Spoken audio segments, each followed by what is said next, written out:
Vrati je nova sezona, predolimpijska sezona. Kako pripravljeni vstopate v njo? Je po zimi vse potekalo tako, kot ste si želeli? Ja, jaz mislim, da sem naredil kar dobro to pripravljalno obdobje. No.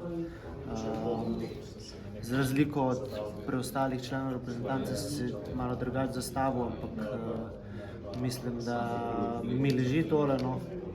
Tako da bil sem v Dubaju 2 tedna v januarju, 2 tedna v februarju v Poju in zdaj še kar dobrih 10 dni v Londonu, no. Malce dlje kot ostali. No. Pač zavedam se, da glavna tekma sezone bo vseeno svetovno prvenstvo v Londonu in želim se čim bolje pripravljati na to tekmo.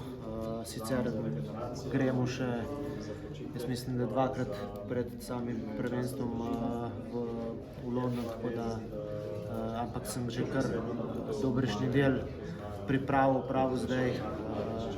Na ostalih pripravah bom probal samo še stopnjevati moje vožnje in se še dobro pripraviti, do potankosti pripraviti za to prvenstvo. Tako, kot sem rekel, no, s pripravljanjem dobrim sem zelo zadovoljen, kar sem pokazal tudi na včerajšnji tekmi. In jaz upam, da bo šlo samo tako naprej. Ste kaj spreminjali v sklopu zimskih priprav v primerjavi z minulimi leti?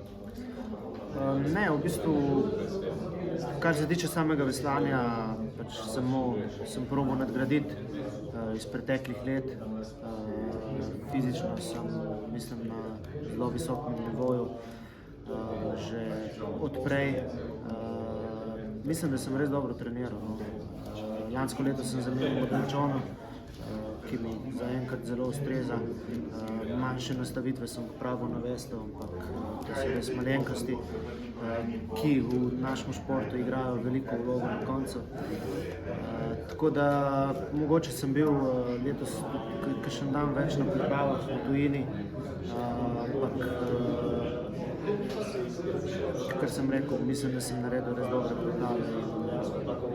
V ta prvi del vstopam samozavestno in upam, da mi bo končno uspelo, no, že na teh prvih tekmah, prvih resnih tekmah pokazati tiste vožnje, kot jih ponavadi prikazujem bolj proti koncu sezone.